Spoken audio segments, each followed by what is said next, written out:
felt like I did when I was first charged with 8 felonies. I described it at the time as feeling like I imagined what it would feel like if a doctor told me they discovered I had a horrible disease. For many of us charged, we didn't know what our futures were going to hold. It could end up very, very badly for us. However, there was one difference that made this situation very different from a cancer diagnosis, let's say. Instead of getting support from some of your closest friends and relatives, some of us were shunned by those people who we thought knew us and trusted us and loved us. Additionally, however, unlike someone who was diagnosed with a serious illness, most people have some form or another of health insurance to pay for them to get through the treatment. For people that are suffering from lawfare, we don't have anything like that. So we're wondering, besides the fact, are we going to be found not guilty? When is this going to end? Is this going to bankrupt us? So it's something else that you have to worry about that, you just never even crosses your mind until you become a victim. I've known Robert Muise, co-founder of the American Freedom Law Center, for a few years now, well before I actually needed him, because he is now defending me in my civil lawsuit. Besides the criminal lawsuit, we're being sued by Biden electors. During a visit, and he has spoken at Lake Zurich Tea Party 2 or 3 times, and his last time there was in August of this past 2024, and I had brought up to him, Rob, you know what? 50% of Americans really need some form of catastrophic lawfare insurance to protect us against rogue government attorney generals and prosecutors who really just want to put you in prison because you are opposing their point of view. To which Rob replied, that is what the American Freedom Law Center is. Now think about that. It's like here we have a law center who actually spends a good portion of their time defending many victims who can't afford to be the representation. Unfortunately, we have a government that can destroy anyone's life by making bogus charges and with the sole intention of financially just crushing them. Since 2000, Robert Muise has been dedicated to using his law practice to defend religious liberties, freedom of speech, right to life issues in federal and appellate courts across our country. Robert's here tonight. He's going to discuss how the left is abusing the power of the government to weaponize law in order to suppress political opposition. The American Freedom Law Center is a nonprofit, public interest law firm that's fighting this tyrannical abuse of government power in federal and state courts around the country. AFCL provides the legal services pro bono and must rely upon tax-deductible donations to support this important work. So joining us tonight is lawfare fighter, Marine Robert Muise.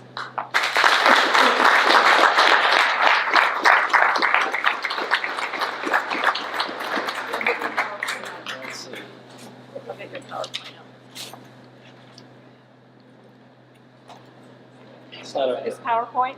Okay. Thank you for that kind introduction. Boy, it's going to be hard to follow Ryan. He's explaining what it was like to be in prison. I was thinking back to my 9 months on an LST during that first Gulf War. sounded pretty similar to what he went through as being a Marine infantry officer. Well, thank you, Marianne, for inviting me here tonight. Still not going. Technical difficulties. Live and die by it. There we go. So American Freedom Law Center, our tagline is Fighting for Faith and Freedom. We're a nonprofit public interest law firm. It was founded 13 years ago, although I've been doing this type of litigation for 25 years. It was founded 13 years ago by my colleague and I, David Yerushalmi, who's an Orthodox Jew. I'm the Catholic guy here in Michigan with 12 kids. And as I like to say, they're all boys except for 10. So blessed are you among women in my household. So we just we're expecting our 22nd grandchild here in July. So God's been good. You know, I was a Marine for 13 years. My dad was in the Marine Corps, 2 other brothers in the Marine Corps. That's all I ever wanted to do in my life was to be a Marine. I was a Marine officer. I was an infantry officer. And then I realized about 10 years into my Marine Corps career that I was less concerned about the enemies in the Soviet Union or North Korea as I was about our domestic enemies. Right? I took an oath of office as a Marine officer to support and defend the Constitution of the United States against all enemies, foreign and domestic. And I was more concerned about our domestic enemies, especially those who are using our court system to destroy our freedoms. Right? You think about all the freedoms that we've lost over these years, and even what we're seeing now. Right? This rogue third branch of government who's interfering with the powers of the executive branch. The judiciary is where the battle's being fought. I remember coming home and telling my wife, I'm going to go to law school. It's like, what? It's like, yeah, I'm going to law school. And I went to Notre Dame. I got my law degree. I was Amy Coney Barrett and I were classmates. We're on law review together. She's been a disappointment, I got to say. I haven't been totally thrilled with that. I'm going to have to talk to Amy about what's going on. But, and no offense to my lawyer friends here, but I'm not a big fan of lawyers. I usually don't describe myself as a lawyer. I'd rather describe myself as a Marine with a law degree. And that's how I approach what we're doing, because this is lawfare. Right? There's no question about it. I never grow tired of this quote from Ronald Reagan.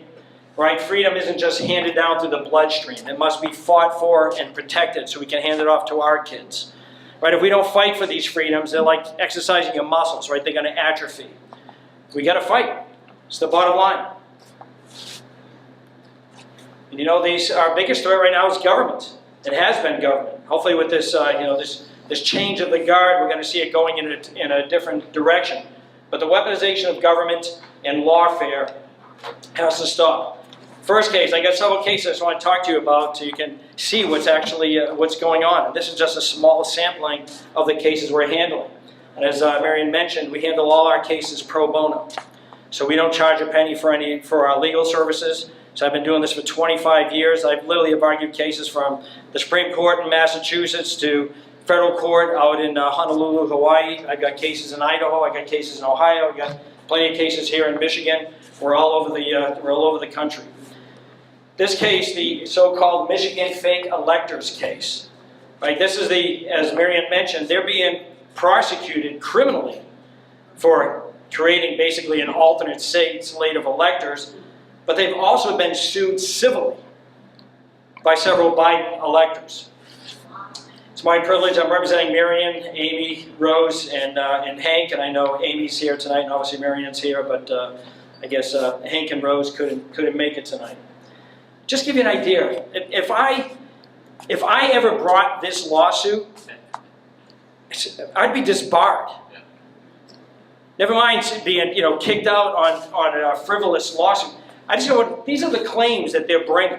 Remember, they created this alternate slate of electors at the direction of attorneys, by the way, who said, we have all this litigation going on. If they prevail in these litigation, we have to have an alternate slate of electors ready to go to present to Congress so we can elect the person who actually won the Michigan election, and that being Donald Trump. Here's the claims. The first one. They want a declaration. It's called a declaratory relief. They want a declaration from this court that, we were actually the real electors. We have this principle of law in the courts that courts don't engage in advisory opinions. Right, by the time they filed this lawsuit, their ballots were already counted, the Electoral College already voted, and Biden was already the president. There was nothing for them to get a declaration on that they're, because they want their feelings, they want to feel good, have good feelings that the court said, yeah, we are in fact the real electors. Your election, your votes counted, your guy's president of the United States. There's no basis for any court to intervene on that. They claimed that it was an invasion of privacy and false light.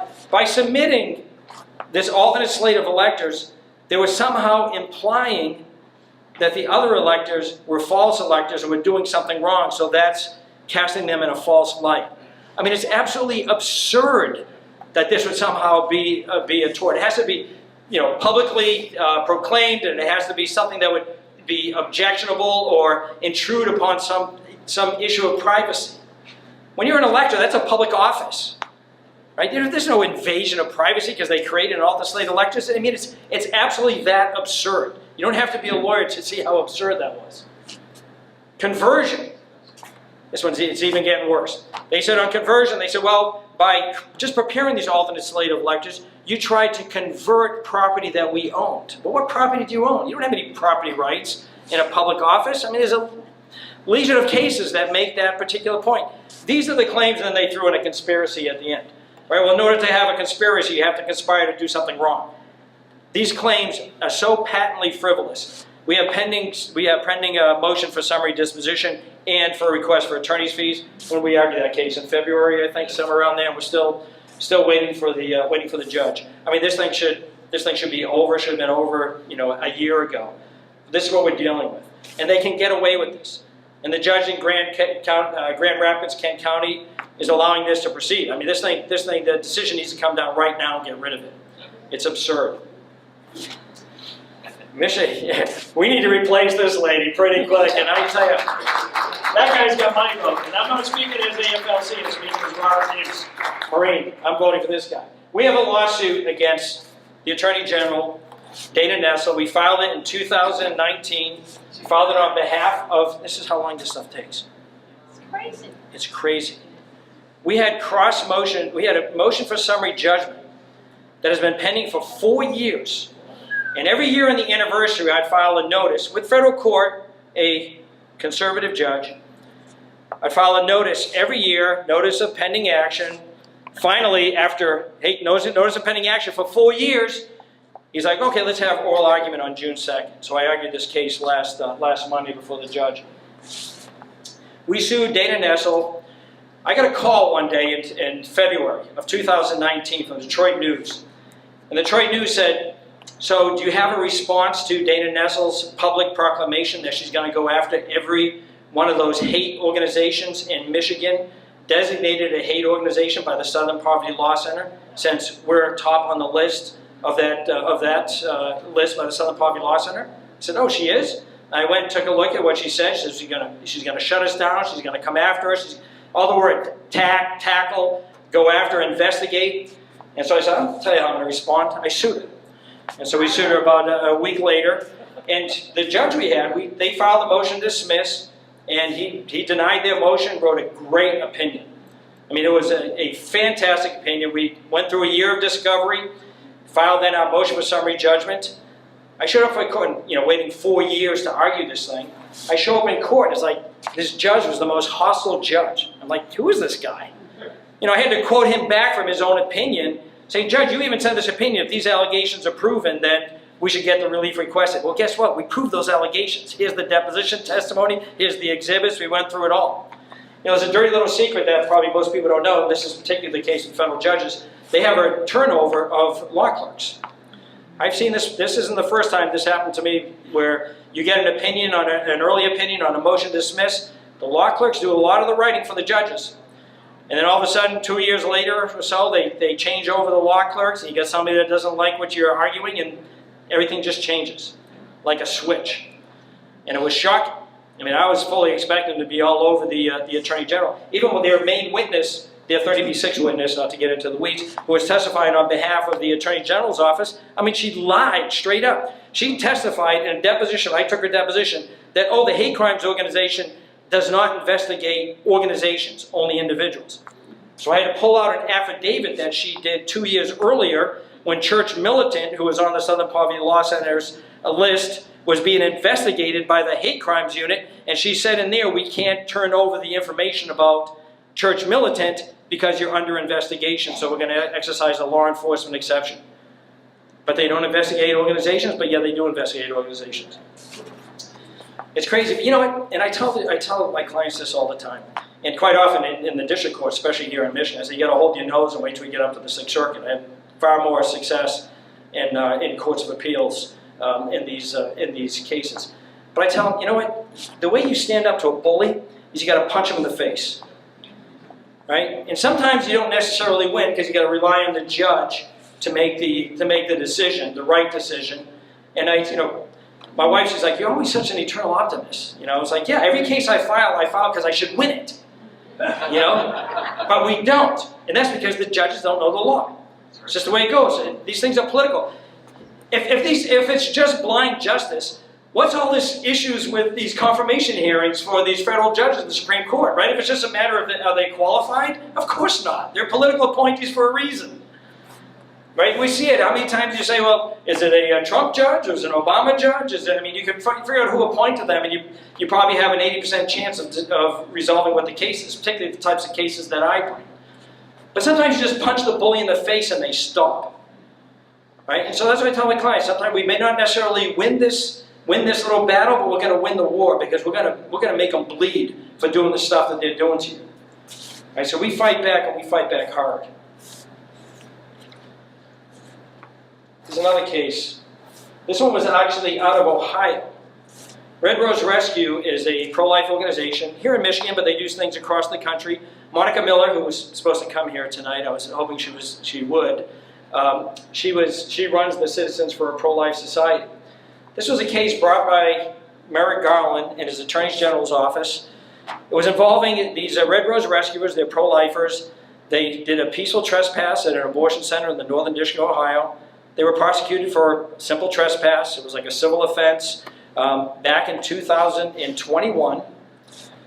And Merrick Garland waited right up till the end of the statute of limitations to file this civil lawsuit under the Freedom of Access to Clinic Entrances Act against these pro-lifers in the Northern District of Ohio 3 years later. Why did he choose 2024? Go figure, right? It's an election year.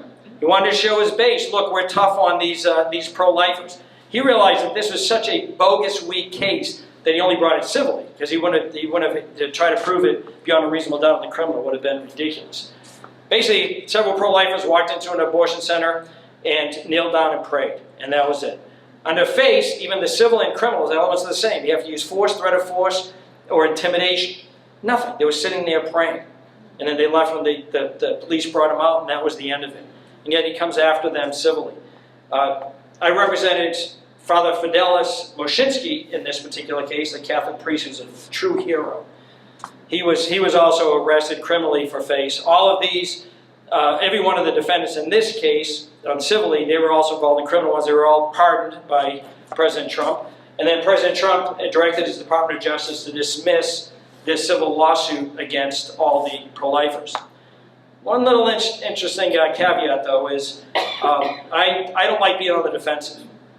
I like attack, attack, attack. I always go on the offensive as much as I can. So when I answer their complaint, I filed counterclaims against Merrick Garland for abusing his office and targeting pro-lifers. I told the Trump administration, all right, I'll dismiss my counterclaims, but I want my attorney's fees. And so they paid me $12,000, and we ended up this case ended up going away. But we have to be on the offensive all the time. Here's another one with these pro-lifers. We sued the New York Attorney General, Letitia James. Is she a piece of work or what? Oh my gosh. But of course we have to sue her in New York, so we have everything working against us. She sued a bunch of pro-lifers under the New York FACE Act and the Federal FACE Act, because attorneys general have the authority to bring a federal lawsuit against several pro-lifers. Same thing, simple trespass, but wants to make it something bigger. In fact, there was a civil lawsuit, and she was asking for a 30-foot injunction, which is like absurd. A 30-foot injunction, it's like they have trespass laws that cover it. But she was just making a political point. So she held this big dog and pony press conference with Planned Parenthood and all the others up there on the dais with her. And while she was up there, she said, you know, this Red Rose Rescue organization is a terrorist organization. And everybody who's associated with it are terrorists. It's a civil claim. No allegations of terrorism, no criminal allegations, violent criminal allegations, because that's not what they do. And so we sued her federally. We sued her for defamation under state law, and we sued her federally for violating their rights of expressive association. Right? Because what was the point of this? It was very clear. She wanted to demonize this group so people would be afraid to associate with them, so people afraid to join with them. And there's a case, Muise versus Keene in the Supreme Court. There's a very good case out of the Sixth Circuit, the Parsons case, what makes clear that this type of vilification, attack, this reputational harm can not only be a defamation problem, but also a violation of the First Amendment. And of course, we're in federal court in New York, and in New York, right, of all places, for terrorists. And they have a pretty harsh statute that makes the point that terrorism was one of the most heinous crimes. Well, defamation, per se, is accusing somebody of a heinous crime. And here you have the state attorneys general, right, the highest law enforcement officer of the state, declaring them terrorists and terrorist organizations. And what did the federal court say? And then the Court of Appeals affirmed it. Oh, that's just political hyperbole. Political hyperbole. Right? You have the government going out of their way to do this. Right? Doing it at a press conference. And why did she say? Because she said they terrorize patients, call them terrorists, and belonging to a terrorist organization. So we're preparing a petition to the U.S. Supreme Court, because it's totally contrary to the Muise versus Keene case, because they said, oh, there's no standing, because this is just political hyperbole. There was no reputational harm. Calling somebody a terrorist and belonging to a terrorist organization. Here's a little thought exercise. Can you imagine if this was like a Muslim group like CARE? Yeah, you'd think for a second they would be bending over backwards to find that this is the most heinous, appellation you can give, or designation you can give to this organization. But because they're pro-lifers, of course, all the judges probably thought they were terrorists and belonging to a terrorist organization anyways. All right, it's the last case I'm going to talk about. Andy Hess is here. That's Andy. This is one of the most egregious cases I've witnessed in my 25 years doing litigation. This started off criminally. Right now it's in civil court, in federal district court. We sued them civilly. Andy was at the December 15th, 2023 election recount in Oakland County. He was one of the observers. He made multiple objections to the way that it was being handled. There wasn't a chain of custody for these ballots that they're recounting. He was complaining about it. They kept blowing him off. So Andy, and the picture you have here, and because I'm going to paint this story here, this is after the alleged terrorist threat, when he came back into this recount room to give a speech where he expressed his political opinion, no question of political opinion, that if you cheat on an election, you should be prosecuted for treason. So there was a secretary who apparently heard Andy walk out of the recount room into what was essentially an empty lobby, making the offhand comment, "Hang Joe for treason." Joe Roselle is the head of elections for Oakland County. Again, it was overheard by his secretary, and he was allowed to return to the recount room. So he comes out in the hallway, makes an offhand comment, even during the testimony at the preliminary examination. They made it clear that it was a conversational tone. She wasn't part of this conversation. She just happened to overhear it when he walked out into this empty lobby. So for that, the Oakland County prosecutor prosecuted him with making a terrorist threat. A 20-year felony. A 20-year felony. This is what's required to make a terrorist threat. It has to be a serious expression of an intent to commit an act of terrorism. You have to have a serious expression of intent to commit an act of terrorism. You're in an empty lobby, walking out, no election officials around, overheard by a secretary who's not even part of this conversation. And what is an act of terrorism? You have to intend to intimidate or coerce a civilian population, or coerce or affect the conduct of government. Excuse the French, but if that's an act of terrorism, Andy sucks as a terrorist. There's no election officials, no even any government officials in this empty lobby. So the secretary, she goes on to make a complaint to the sheriff's department. The deputy sheriff there comes out and asks Andy to step out and asks him, did you threaten Joe Roselle's life? And Andy laughs, he's like, no. If at best, I accuse him of a crime. To take down his statements, we have it all on the video. And then, do they arrest him? Do they call the SWAT teams? Do they, bring reinforcements? Because, hey, we got a terrorist here. Does he come out and commit an act of terrorism? No. Go back into the recount room with Joe Roselle and give you a speech, which he does. And if you look at that picture, see, the deputies are really concerned about this guy, being a terrorist threat. We chuckle. For a year, he was under this prosecution. He would tell me his wife would wake up crying in the morning because she had a nightmare that her husband was being dragged off to jail for 20 years. This is the Oakland County prosecutor. Joe Roselle, this is all part of the scheme. In January of 2024, before he was charged, he wasn't charged until April, he went on CBS News and he gave an interview. He said, they were upset that we were advising the board how to conduct the recount in accordance with the statute. And this individual didn't like that. And so he said that he was going to hang me. This is what Joe Roselle tells the public. Here's Joe Roselle when I was cross-examining him during the preliminary examination. Sir, Mr. Hess never told you directly he was going to hang you. Correct, correct. So those words were never personally communicated to you by Mr. Hess at any time. Correct. Mr. Hess never communicated to you the words, quote, hang Joe for treason. Correct. And at no time in the election recount room with you and the other election officials did Mr. Hess state, quote, hang Joe for treason. Is that correct? Not that I recall. Correct. Okay, at no time in the election recount room with you and the other election officials did Mr. Hess state, quote, I'm going to hang Joe Roselle. End quote. Correct, correct. At no time on the election recount room with you and the other election officials did Mr. Hess state that he was going to hang anyone. Not that I heard. And here's Mrs. Howard, the lady who was the receptionist, who was all put out by overhearing this comment. So after hearing this statement and the response, here's the question. What did you do? Here's her answer. Immediately, not much. I couldn't leave my position at the front desk. I was the only one guarding it, so I had to wait a little bit until I was able to go out into the lobby and find a deputy or somebody I could report it to. So I asked her, so you actually waited a period of time before you even made the report to law enforcement? Correct. So you didn't perceive any imminent threat at that point? Correct. No, no threat. And then even after this preliminary examination, I go to the prosecutor. I was like, so when are you going to dismiss this thing? Nope. McDonald wouldn't dismiss it. Kept pursuing. I told the prosecutor, I said, I'll tell you what, let's take this case to trial. And if I win, you go to jail. And he said, well, I didn't do anything wrong. I said, well, neither did my client.